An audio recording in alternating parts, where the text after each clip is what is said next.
जयपूर पोलिसांनी एका मुलाची त्याच्या वाढदिवसाच्या दिवशी अपहरणकर्त्यांकडून तावडीतून सुटका केली आहे। पोलिसांच्या या स्टाईलने आरोपी हैराण झाले। पोलिसांनी तरुणाच्या सुरक्षित बचावाचा एक व्हिडिओ केला, ज्यामध्ये जयपूर पोलीस म्हणत आहेत, अनुज उभा हो बेटा, आम्ही जयपूर पोलीस आहोत, खुश रहा, आम्ही फक्त तुझ्यासाठीच आलो आहोत। हा व्हिडिओ सोशल मीडियावर मोठ्या प्रमाणात व्हायरल होते। पोलीस आयुक्त बीर जॉर्ज जोसेफ यांनी सांगितलं की 18 ऑगस्ट रोजी अनुज त्याच्या मित्रांसोबत जयपूरमधील नहारगड टेकडीवर फिरायला गेला होता। यावेळी तेथे उपस्थित असलेल्या आरोपींची अनुजवर नजर पडली।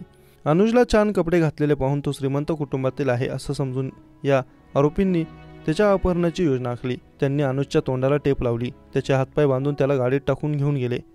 या आरोपींनी अनुजच्या मित्राला मारहाण केली, त्याला रस्त्यावर फेकून दिला आणि तेथून पळ काढला। या घटनेची माहिती मिळताच ब्रह्मपुरी पोलीस ठाण्याचे पथक घटनास्थळी पोहोचले आणि त्यांनी ड्रोनच्या साहाय्याने टेकडीचा शोध घेतला, मात्र अनुज सापडला नाही। यानंतर काही वादातून अपहरण झाल्याचा संशय पोलिसांना आला आणि पोलिसांच्या अनेक पथक कामाला लावली। या दरम्यान अपहरणकर्त्यांनी अनुजच्या कुटुंबियांशी संपर्क साधत 20 लाख रुपयांची खंडणी मागितली। कुटुंबाने एवढी रक्कम नसल्याचं सांगितलं आणि पैसे जमवण्यासाठी वेळ मागितला।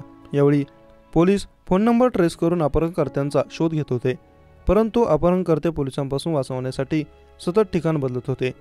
अपहरणकर्त्यांनी पैसे घेऊन कालका शिमला एक्सप्रेस ट्रेनच्या शेवटच्या डब्यात बसण्यास सांगितले। त्यानंतर पोलिसांचे पथक नियोजनानुसार रेल्वे मार्गावर तैनात करण्यात आलं होतं आणि अपहरणकर्त्यांनी पैशाची बॅग धरमपूर रेल्वे स्थानकाजवळ फेकण्यास सांगताच तेथे उभे असलेल्या तरुणाला पोलिसांनी पकडलं। त्या आरोपीची चौकशी केल्यानंतर पोलिसांनी एकानंतर एक इतर आरोपींनाही अटक केली। यानंतर पोलीस अनुजला ओलीस ठेवलेल्या हॉटेलमध्ये पोहोचले। तिथे अनुजसोबत एक गुन्हेगारही खोलीत झोपला होता, मात्र त्यालाही पोलिसांच्या कारवाईची कल्पना नव्हती। यानंतर पोलिसांनी अनुजची सुखरूप सुटका केली आणि अपहरणाच्या घटनेत सहभागी असलेल्या एका महिलेसह 4 तरुणांची अटक केली आहे।